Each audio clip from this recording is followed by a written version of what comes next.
Everyone, welcome back to Xylem learning. അൻറ്റോമിസ് ആണ്. അപ്പോൾ നമുക്ക് ബേസിക് ആയിട്ട് കുറച്ച് ക്വസ്റ്റ്യൻസ് പഠിക്കാം അല്ലേ. അപ്പോൾ എല്ലാവരും ആനുവൽ എക്സാമിന്റെ തയ്യാറെടുപ്പിലായിരിക്കും. നിങ്ങളെല്ലാവരും ഇങ്ങനെ നമ്മൾ ഇത്രയും കാലം നമ്മുടെ ബേസിക് സയൻസിൽ പഠിച്ച ഓരോ ചാപ്റ്റേഴ്സും ഇങ്ങനെ റിവൈസ് ചെയ്തുകൊണ്ടിരിക്കുന്ന ഒരു ടൈമാണ്. അപ്പോൾ നിങ്ങൾ പ്രധാനമായും അറിഞ്ഞിരിക്കേണ്ട ചില ചോദ്യങ്ങളുമായിട്ടാണ് ഇന്ന് മിസ് വന്നിരിക്കുന്നത്. അപ്പോൾ നമുക്ക് എല്ലാവർക്കും ചോദ്യങ്ങളിലേക്ക് കടക്കാം. മക്കൾ എന്ത് ചെയ്യുക, ആദ്യം തന്നെ സ്വന്തമായിട്ട് ഉത്തരം ചെയ്യാൻ പറ്റുന്നുണ്ടോ എന്ന് ജസ്റ്റ് ഒന്ന് ചെക്ക് ചെയ്യാം കേട്ടോ. നമ്മുടെ ഒന്നാമത്തെ ചോദ്യം ഇതാണ്, എല്ലാവരും വായിച്ചു നോക്കിക്കോളൂ.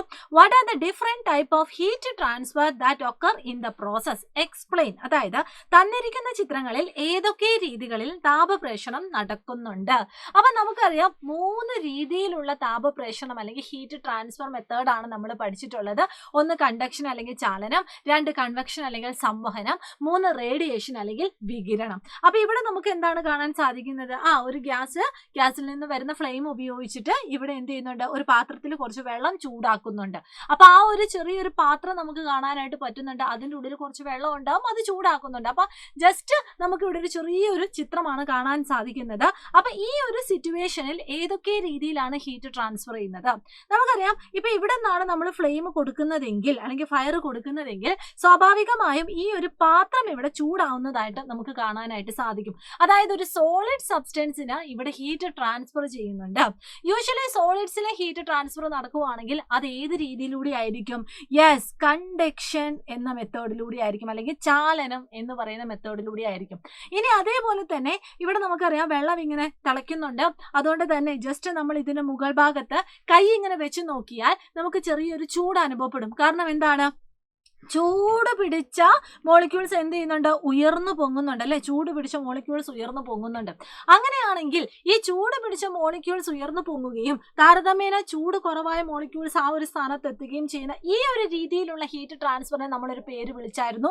ഇതായിരുന്നു മക്കളെ നമ്മുടെ സ്വന്തം കൺവെക്ഷൻ എന്ന് പറയുന്നത്. എന്താണ് കൺവെക്ഷൻ അല്ലെങ്കിൽ സംവഹനം എന്ന് പറയുന്നത്? ലിക്വിഡ്സിലും ഗ്യാസസിലും ഒക്കെ നടക്കുന്ന ഹീറ്റ് ട്രാൻസ്ഫർ എന്ന് പറയുന്നത് കൺവെക്ഷൻ ആയിരിക്കും. ഇനി ഇവിടെ നിങ്ങൾ വേറൊരു കാര്യം ശ്രദ്ധിക്കുക. നമ്മൾ ഈ പറയുന്ന ചൂട് പിടിച്ച വെള്ളത്തിന്റെ മുകൾ ഭാഗത്ത് മാത്രമല്ല നമുക്ക് ചൂട് അനുഭവപ്പെടുക. നമ്മൾ ജസ്റ്റ് ഇതിന്റെ സറൗണ്ടിങ്സിൽ നിന്നാൽ പോലും നമുക്ക് അവിടെ ഒരു ചൂട് അനുഭവപ്പെടും. അപ്പൊ മാധ്യമം ആവശ്യമില്ലാത്ത തരത്തിലുള്ള ഹീറ്റ് ട്രാൻസ്ഫർ ആണ് ഇവിടെ നമുക്ക് കാണാനായിട്ട് സാധിക്കുന്നത്. ഇവിടെ ഇപ്പൊ മാധ്യമം ഉണ്ട്, അതായത് ഇവിടെ ഇപ്പൊ എയർ ഉണ്ട്. പക്ഷെ ഇത്തരത്തിലുള്ള ഹീറ്റ് ട്രാൻസ്ഫറിന് മാധ്യമം ഇല്ലെങ്കിലും നടക്കും. അങ്ങനെയാണെങ്കിൽ ഈ ഒരു ഹീറ്റ് ട്രാൻസ്ഫറിനെ വിളിക്കുന്ന പേരായിരുന്നു റേഡിയേഷൻ അല്ലെങ്കിൽ വികിരണം എന്ന് പറയുന്നത്. അപ്പൊ 3 മെത്തേഡാണ് നമ്മൾ പറഞ്ഞത്. ഈ സോളിഡ്സിൽ നടക്കുന്നതായിരുന്നു നമ്മുടെ കണ്ടക്ഷൻ അല്ലെങ്കിൽ ചാലനം എന്ന് പറയുന്നത്. ലിക്വിഡ്സിലും ഗ്യാസസിലും നടക്കുന്നതായിരുന്നു നമ്മുടെ കൺവെക്ഷൻ അല്ലെങ്കിൽ നമ്മൾ എന്താ പറയുന്നത്, സംവഹനം എന്ന് പറയുന്നത്. ഇനി മീഡിയം ആവശ്യമില്ലെങ്കിൽ അങ്ങനെയുള്ള ആ ഒരു ഹീറ്റ് ട്രാൻസ്ഫർ, ഒരു ഉദാഹരണത്തിന് നമ്മുടെ സൂര്യനിൽ നിന്ന് വരുന്ന ലൈറ്റ് റേസ്, അതൊക്കെ റേഡിയേഷൻ ആണ് നമ്മൾ പറയുന്നത്. ഈ സൂര്യൻ എന്ന് പറയുന്നത് സ്പേസിലാണുള്ളത്. സ്പേസ് എന്ന് പറയുന്നത് വാക്വമാണ്, അവിടെ നമുക്ക് മീഡിയം ഒന്നുമില്ല. അപ്പൊ അവിടുന്ന് ലൈറ്റ് റേസ് നമ്മുടെ എർത്തിലേക്ക് വരുവാണെങ്കിൽ ആദ്യം സഞ്ചരിക്കുന്ന ഇതിലൂടെ ആയിരിക്കും, സ്പേസിലൂടെ ആയിരിക്കും, എന്നിട്ടാണ് അറ്റ്മോസ്ഫിയറിലേക്ക് വന്നിട്ട് നമ്മുടെ ശരീരത്തിൽ വന്ന് പതിക്കുന്നത്. അപ്പൊ അവിടെയൊക്കെയുള്ള ഹീറ്റ് ട്രാൻസ്ഫർ എന്ന് പറയുന്നത് ഏതാണ്? റേഡിയേഷൻ ആണ് അല്ലെങ്കിൽ വികിരണമാണ്. അപ്പൊ ഈ 3 രീതിയിലുള്ള ഹീറ്റ് ട്രാൻസ്ഫർ മെത്തേഡ്സ് നിങ്ങൾ നിർബന്ധമായും അറിഞ്ഞിരിക്കുക കേട്ടോ. ഇനി അടുത്ത ചോദ്യം എന്ന് പറയുന്നത് ഇതാണ്, a piece of cooling glass is fixed on a stand, a burning candle is placed 10 centimetre away from the glass. അതായത് ഒരു കൂളിംഗ് ഗ്ലാസ് കഷ്ണം ഒരു സ്റ്റാൻഡിൽ ഉറപ്പിച്ചിരിക്കുന്നു. ഗ്ലാസിൽ നിന്നും 10 സെന്റിമീറ്റർ അകലത്തിൽ ഒരു മെഴുകുതിരി പ്രകാശിക്കുന്നു. അപ്പൊ എത്ര സെന്റിമീറ്റർ ആണ്? 10 സെന്റിമീറ്റർ അകലത്തിൽ. ഇനി നമ്മളോട് ചോദിച്ചിരിക്കുന്ന ചോദ്യം എന്ന് പറയുന്നത് ഇതാണ്, ശ്രദ്ധിച്ചോളൂ.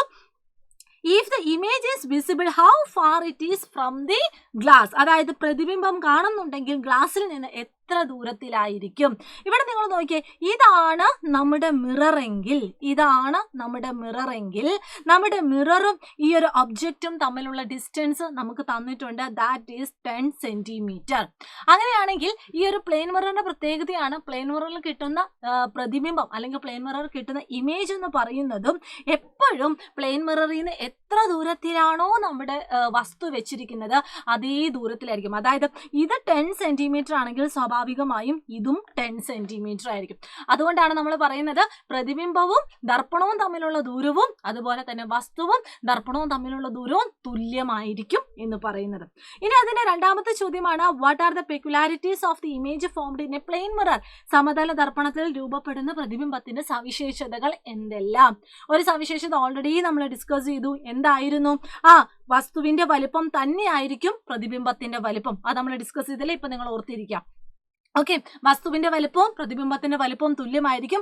അടുത്ത പോയിന്റ് നമ്മൾ ഡിസ്കസ് ചെയ്തതാണ്, വസ്തുവും ദർപ്പണവും തമ്മിലുള്ള അകലവും ദർപ്പണവും പ്രതിബിംബവും തമ്മിലുള്ള അകലവും എന്തായിരിക്കും? തുല്യമായിരിക്കും. മൂന്നാമത്തെ ഒരു പോയിന്റ് കൂടി ഉണ്ട്, അതാണ് ലാറ്ററൽ ഇൻവേർഷൻ നടക്കും, അതായത് പാർശ്വിക വിപര്യം നടക്കും.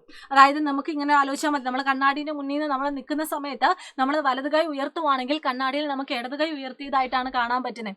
അതായത് shift of lateral side in opposite direction, ഇടം വലം തിരിഞ്ഞിട്ടാണ് നമുക്ക് കാണാനായിട്ട് സാധിക്കുന്നത്. അപ്പൊ ഈ ഒരു രീതിയിലുള്ള അല്ലെങ്കിൽ ഈ ഒരു പ്രതിഭാസത്തിനെയാണ് നമ്മൾ ലാറ്ററൽ ഇൻവേർഷൻ അല്ലെങ്കിൽ പാർശ്വിക വിപര്യം എന്ന് നമ്മൾ പറയുന്നത്. ഓക്കെ, ഇനി ഒരു ചോദ്യം കൂടി ഉണ്ട്, നോട്ട് ചെയ്യുക. Incident rays are drawn in figure, draw the reflector rays and write the measurement. ചിത്രത്തിൽ പതന രശ്മികൾ വരച്ചിട്ടുണ്ട്, പ്രതിപതന രശ്മികൾ വരച്ചു ചേർത്ത് കോണളവ് പറയുക.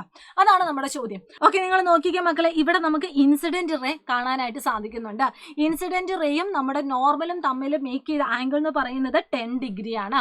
നമുക്കറിയാം 2 ലോ പറയുന്നുണ്ട്. അതിൽ ഒന്നാമത്തെ ലോ പറയുന്നത് എന്തായിരുന്നു? ഇൻസിഡന്റ് ആംഗിളും റിഫ്ലക്റ്റർ ആംഗിളും സെയിം ആയിരിക്കും. അപ്പൊ നമ്മളൊരു റിഫ്ലക്റ്റർ റേ വരയ്ക്കുവാണെങ്കിൽ അത് എത്ര ആംഗിൾ മേക്ക് ചെയ്യണം? യെസ്, ഈ ഒരു 10 ഡിഗ്രി തന്നെ മേക്ക് ചെയ്യണം. അപ്പൊ അതുപോലെ വേണം നമ്മൾ എന്ത് ചെയ്യാൻ?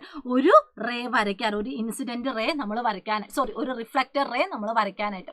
അതുകൊണ്ട് തന്നെ നമുക്ക് ഇവിടെയും പറയാനായിട്ട് സാധിക്കും, ഇവിടെ ഇൻസിഡന്റ് റേ എന്ന് പറയുന്നത് ഇതാണ്. എത്ര ആംഗിൾ ആണ് മേക്ക് ചെയ്യുന്നത്? 15 ഡിഗ്രി ആണ്. അപ്പം സെയിം ആംഗിൾ മേക്ക് ചെയ്യുന്ന രീതിയിൽ വേണം നമുക്ക് എന്ത് ചെയ്യാൻ? ഒരു റിഫ്ലക്റ്റർ റേ വരയ്ക്കാനായിട്ട്. ഓക്കെ അല്ലേ? അപ്പം പ്രധാനപ്പെട്ട ചില ചോദ്യങ്ങളാണ് നമ്മൾ ഡിസ്കസ് ചെയ്തത്. അപ്പൊ ഇങ്ങനെയുള്ള ചോദ്യങ്ങളൊക്കെ നമുക്ക് എക്സ്പെക്ട് ചെയ്യാവുന്നതാണ്. ഇതൊക്കെ നിങ്ങൾ നല്ല രീതിയിൽ പഠിക്കുക കേട്ടോ. അപ്പൊ ഇനി അങ്ങോട്ടേക്ക് മിനി മാരത്തോണും മെഗാ മാരത്തോണും ചെറിയ ചെറിയ കോണ്ടന്റ് വീഡിയോസ് ഒക്കെ ആയിട്ട് നമുക്കിനി വീണ്ടും കാണാം.